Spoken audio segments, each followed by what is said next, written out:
राम सिया राम सिया राम, जय जय राम। जय जय श्री सीताराम जी, जय जय हनुमान जी, जय माता दी। श्री कली हनुवाणी। तो आगे के लगभग ये जो किताब है श्री हनुमान जी बाबा जी की कृपा लगभग पूरी कंप्लीट हो गई है। मैंने कभी सोचा भी नहीं था कि बाबा जी की कृपा से मुझे जो आध्यात्मिक यात्रा में इतने खूबसूरत जो है अनुभव होंगे, और बाबा जी की असीम कृपा मैं जो बचपन से फील करती हूँ वो इस तरीके से लोगों की भलाई का कार्य जो है कर पाऊँगी। सच में मैं मतलब अभी क्योंकि ये किताब कैसे मेरे पास आया, बाबा जी की कृपा से मेरी जब कुंडलिनी अवेकनिंग हो रही थी, मेरे पैरों में जो दर्द था, हर एक अनुभव मुझे अभी स्मरण हो आए हैं कि कैसे मुझे बाबा जी ने दर्शन दिया, कैसे मुझे हर एक चीज़। तो मैं उम्मीद करती हूँ और मैं प्रार्थना करती हूँ कि आप जितने भी लोग दिल से भाव से जुड़े हैं और आप स्पिरिचुअल यात्रा में संघर्ष कर रहे हैं किसी भी प्रकार से, देखिए स्पिरिचुअल यात्रा आसान नहीं होती है, लेकिन जब आप अपने गुरुदेव जी के, इष्ट देव जी के पूर्ण शरण में रहते हैं, पूर्ण भाव से भरोसा के साथ एक बच्चे की तरह रहते हैं, तो आपकी स्पिरिचुअल यात्रा में चाहे कोई कितना भी कठिनाई करने की कोशिश करे, कितना भी रोकने की कोशिश करे, पर आप स्पिरिचुअल यात्रा में आगे जरूर बढ़ते हैं। तो आगे के अध्याय में हम सुनते हैं, आप सुनिए, मैं यहाँ पर पठन करती हूँ। उसने पुनः अपना भय प्रकट किया, परंतु मेरे परिवार का क्या होगा, मैं उन्हें नहीं छोड़ सकती। मैंने कठोरता से कहा, मैं आपको अज्ञानता के गड्ढे से बाहर निकालने में सहायता कर रहा हूँ और आप हो कि बार बार नीचे गिर रही हो। यह आपका परिवार नहीं है, यह सुलोचना का परिवार है। स्वप्नलोक में आपके पिता यहाँ के पिता से भिन्न थे, आप उन्हें वहीं छोड़कर यहाँ आ गई।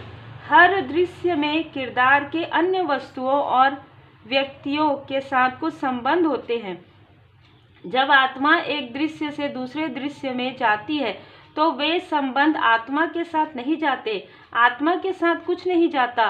नए दृश्य में नए संबंध होते हैं जिनको आत्मा अपना मान लेती है। सुलोचना से संबंधित हर व्यक्ति या वस्तु यही रहेगी। दीर्घा के संबंध कुछ और है। दीर्घा के लिए उनके इष्ट देव श्री विष्णु जी ही सब कुछ है, उससे और कोई संबंध चाहिए भी नहीं। जय श्री विष्णु भगवान, लक्ष्मी माता जी, जय श्री सीताराम जी। उसने हठपूर्वक कहा, मैं मात्र आश्वासन चाहती हूँ संत जी, कृपया मुझे यह विश्वास करा दीजिए कि मेरे अलग होने के पश्चात सुलोचना का किरदार मृत्यु को प्राप्त नहीं होगा, और कृपया मुझे ये विश्वास भी करा दीजिए कि मेरे जाने के कारण मेरा वर्तमान परिवार शोक में नहीं डूबेगा। मैंने स्पष्ट कहा, मैं ऐसा कोई आश्वासन नहीं दूंगा। एक ठहराव के पश्चात मैंने वे शब्द कहे जिनसे अंततः दीर्घा सुलोचना के किरदार से अलग हो गई। जय श्री सीताराम जी, जय हनुमान जी, जय। मैंने रहस्यमय स्वर में कहा, यह एक जाल है दीर्घा। आश्वासन हो या चिंता, दोनों आपको इस दृश्य और इस लोक से बांध कर रखते हैं। आपको दोनों से अलग होना होगा।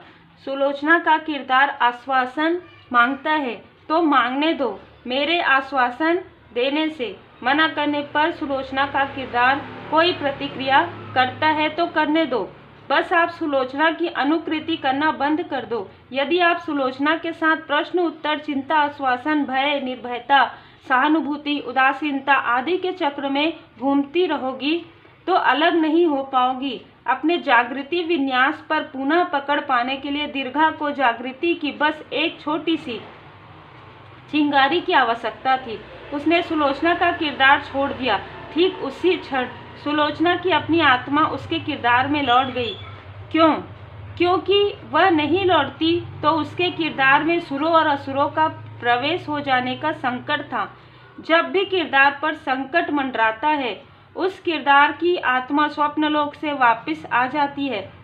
ऐसी स्थिति में इंद्रदेव जी और काल भी आत्मा को स्वप्नलोक में रोक कर नहीं रख सकते। अब निरंतरता के बारे में सबसे महत्वपूर्ण बात जो बहुत सारे साधक बड़ी कठिनता से समझ पाते हैं। जिस पल दीर्घा की आत्मा सुलोचना के किरदार से अलग हुई और सुलोचना की अपनी आत्मा ने उसके किरदार में प्रवेश किया, उस पल तन में कोई व्यवधान उत्पन्न नहीं हुआ। सब कुछ जैसे चल रहा था वैसे ही निरंतर चलता रहा। मेरे और सुलोचना के किरदार के मध्य वार्ता निरंतर जारी रही। उसने आगे कहा, संत जी, मैं सुलोचना का किरदार नहीं छोड़ सकती। मैं अपने माता पिता को तब तक नहीं छोड़ सकती जब तक आप मुझे यह आश्वासन नहीं देते कि उन्हें मेरे जाने से कोई पीड़ा नहीं होगी। क्या आपने वार्ता में कोई विच्छेदन देखा? उसका किरदार अभी भी उसी आश्वासन की मांग कर रहा था, परंतु किरदार के पीछे की आत्मा बदल गई थी। दीर्घा की आत्मा की जगह सुलोचना की अपनी आत्मा आ गई थी। आपको सुलोचना का किरदार छोड़ने की आवश्यकता नहीं है, आप सुलोचना ही हो, मैंने उसके अनुरोध का उत्तर देते हुए कहा। परंतु आप ही तो कह रहे थे कि मैं दीर्घा हूँ, उसने असमंजस के स्वर में कहा। अब क्या बताऊं, बस यूं समझ लो कि जब मैं आपको दीर्घा कह रहा था तब भी मैं सही था, और अब जब मैं आपको सुलोचना कह रहा हूँ तब भी मैं सही हूँ, मैंने शांत स्वर में कहा। मैं प्रसन्न था कि मैंने दीर्घा की आत्मा को सफलतापूर्वक मुक्त कर दिया था। जय जय श्री सीताराम जी। मैंने विक्षिप्त हंसी निकाली और कुछ बेतुके बोल कहे ताकि सुलोचना को लगे कि मैं अलौकिक प्राणियों से बात कर सकने वाला सिद्ध पुरुष था। दृश्य को और भी नाटकीय बनाने के लिए मैंने अपने चेहरे को भाव रिक्त कर लिया। फिर मैंने नाटकीय रूप से एक भभूत की पुड़िया प्रकट की जिसे मैं अपने साथ लाया था। वह पुड़िया सुलोचना को थमाते हुए मैंने दृढ़ स्वर में कहा, ये पवित्र भभूत मैंने विशेष रूप से आपके लिए तैयार की है। सोने से पहले इसमें से एक चुटकी भभूत अपने माथे पर मलनी है। अगले 7 दिनों के भीतर आपको पीड़ा से स्थायी छुटकारा मिल जाएगा, यह मेरा वचन है। कक्ष से बाहर निकलते ही मैं बरामदे में उसकी चिंतित माँ से मिला। मैंने उसे कुछ निर्देश दिए कि अगले 7 दिनों तक क्या करना है और क्या नहीं करना है। उसने हाथ जोड़कर आदरपूर्वक उन निर्देशों को सुना। जैसे ही मैं सुलोचना के घर से बाहर आया, मैंने उस भिक्षुक का किरदार छोड़ दिया। जब सुलोचना अपने कक्ष से बाहर आई तो उसकी पहली टिप्पणी मेरे बारे में ही थी। वह बोली, माँ, वे संत जी विचित्र थे।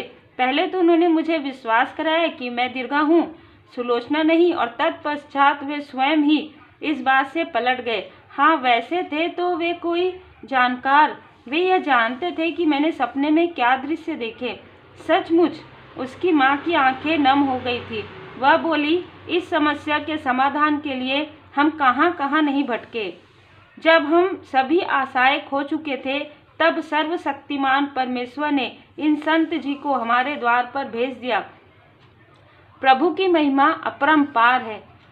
तो यहाँ पर मैं आप सभी सदस्यों से ये कहना चाहूँगी कि जब मैंने ये किताब प्रारंभ किया था, आज मैं क्योंकि हो सकता है कि एक एपिसोड और आए आप लोगों के लिए। जब मैंने प्रारंभ किया था तब एक ऐसा मतलब अध्याय था जिसमें मुझे इतना मुझे ऐसा फील हुआ कि बाबा जी की कृपा, बाबा जी मुझे आशीर्वाद प्रदान कर रहे हैं। और उस वक्त में मेरे पर्सन की जो कार्मिक की स्थिति चल रही थी, निगेटिविटी चल रही थी, तो मेरी आंखों से आंसू नहीं रुक पाए। भाव हमेशा रहता है और वही चीज़ें मुझे आज फील हुई। तो यहाँ पर देखिए, जब कोई रीडिंग के लिए आते हैं ना, पर्सनल रीडिंग के लिए, और जब हम उन्हें सत्य बताते हैं, मैं सिर्फ उनको रेमेडी बताती हूँ ताकि वो विचलित ना हो। तो कुछ लोग ऐसे होते हैं जो काफ़ी जिद करते हैं कि हम तो ऐसा कर ही नहीं सकते, हम ये चीज़ कर नहीं सकते। वो एक जिद होता है, ठीक है। उनको भी ये पता है कि उनको ये रेमेडी फॉलो करना है। उनको भी ये पता है कि जो प्रॉब्लम होता है, प्रॉब्लम से ज़्यादा हमें सॉल्यूशन की तरफ ध्यान देना पड़ता है। जब हम कहते हैं कि इनसे आप डिस्टेंस में रहिए, तो आप इमोशनली भी डिस्टेंस कर सकते हैं, लेकिन रेमेडी आप जब तक नहीं करेंगे, जब तक आपकी कर्मों की शुद्धि नहीं होगी, जब तक आपका जो थर्ड आई चक्र है वो एक्टिव नहीं होगा। क्योंकि रेकी हीलिंग करने के लिए मैं इसलिए कहती हूँ ताकि आप स्वयं कम से कम अपने चक्र के बारे में जानकारी रखें। कहाँ पर क्या आपसे ही त्रुटि हो रही है, कहाँ पर आप कंफ्यूज हैं। क्योंकि हर किसी के साथ तो ब्लैकनेस नहीं होता, लेकिन हाँ किसी किसी के साथ बहुत ही पावरफुल होता है। लेकिन कभी कभी क्या होता है कि थर्ड आई चक्रा बैलेंस नहीं होता है, तो लोगों को यह भ्रम हो जाता है। और दूसरी बात कि आप जितने भाव से आप जाते जरूर हैं, पर आपके मन में भरोसा नहीं रहता। आप परमात्मा जी की शरण में जाते हैं तो एक बच्चे की तरह जाइए। जिस दिन मैं बाबा जी के मंदिर में गई, वैसे तो मैं बचपन से ही भजन सुनती हूँ, आप सबको पता है, बचपन से ही मैं बाबा जी की शरण में हूँ। पास्ट लाइफ से मैं माँ काली माता जी की शरण में हूँ। तो जब हम जाते हैं अपने परमात्मा जी की शरण में, तो हमें पूर्ण भरोसे के साथ जाना चाहिए। क्योंकि मैंने पूर्ण भरोसा किया तो मुझे खुद पता नहीं चला कैसे कहाँ से कर्मों की शुद्धि हो गई, कैसे मैं कहाँ से मैं गवर्नमेंट जॉब का लगभग बहुत ही आगे मैं बढ़ गई थी प्रिपरेशन के लिए। और वहाँ से जो मेरा ट्रांसफॉर्मेशन हुआ, मैं अच्छा जॉब कर रही थी और वो भी बाबा जी की कृपा से ही था। और कैसे ट्रांसफॉर्मेशन हुआ, मैंने वहाँ पर यही कहा कि मुझे लोगों की भलाई करनी है। चाहे मैं जॉब करूँगी तो भी मेरा मन ये कहता है कि मेरा जो बर्थ हुआ है, मेरा सोल ये कहता था, मैंने बाबा जी से ये प्रार्थना की, क्योंकि मेरे साथ में सोलमेट थे। लेकिन मैं जब भी प्रार्थना करती हूँ तो मैं आत्मा से करती हूँ, मैं दिल से करती हूँ। वो चीज़ें किसी और को बहुत कम ही पता चलती है। जैसे मैं रीडिंग करती हूँ तो भी मैं जो प्रेयर करती हूँ वो मैं मन में करती हूँ, है ना। तो मेरे आसपास के लोगों को भी बहुत सारी चीज़ों की जानकारी नहीं होती है।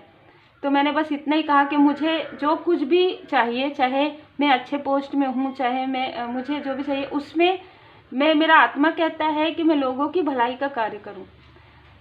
और ये मैं आपके चरण शरण में हूँ, तो मुझे ये पूरा भरोसा है कि जो मेरे लिए उचित होगा वही मुझे मिलेगा। वहाँ से मेरी लाइफ पूरी तरीके से चेंज हो गई। बहुत अच्छा एजुकेशन मैंने जो है लर्न किया बाबा जी की कृपा से।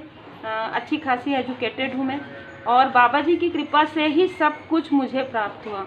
और मैं यही कहूँगी कि हम कुछ नहीं करते।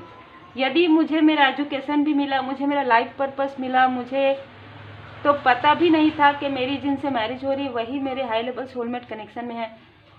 मेरी जो बेटी है वो एक प्योर सोल है। तो सब कुछ बाबा जी की कृपा से है। और कौन हमारे कार्मिक हैं, कौन हमारे सोल फैमिली मेंबर है, हमको कैसे फॉरगिव करना चाहिए, कैसे लेट गो करना चाहिए, जैसे एक बच्चे को माता पिता बताते हैं, बिल्कुल वैसे ही मुझे मेरे बाबा जी की कृपा से प्राप्त हुआ। मुझे हमेशा से ही ये फील हुआ है, महसूस हुआ है कि मेरे बाबा जी ही मुझे इस स्पिरिचुअल यात्रा में आगे लेकर जा रहे हैं। जब मुझे बाबा जी जो मार्गदर्शन करते हैं मैं वैसे ही कार्य करती हूँ।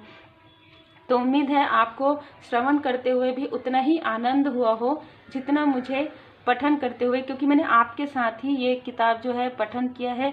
और ये इस चैनल पर प्लेलिस्ट में तब तक रहेगा जब तक इसे डिलीट नहीं किया जाता, क्योंकि कहीं ना कहीं ये किताब भी मेरे पास हमेशा रहेगा। मेरे बाद मेरे बच्चे और मतलब हमारा फैमिली जो है वो पठन करे, जिससे कि उनके लाइफ में भी पॉजिटिव चेंज आए और गुरुदेव जी की कृपा सदा बनी रहे।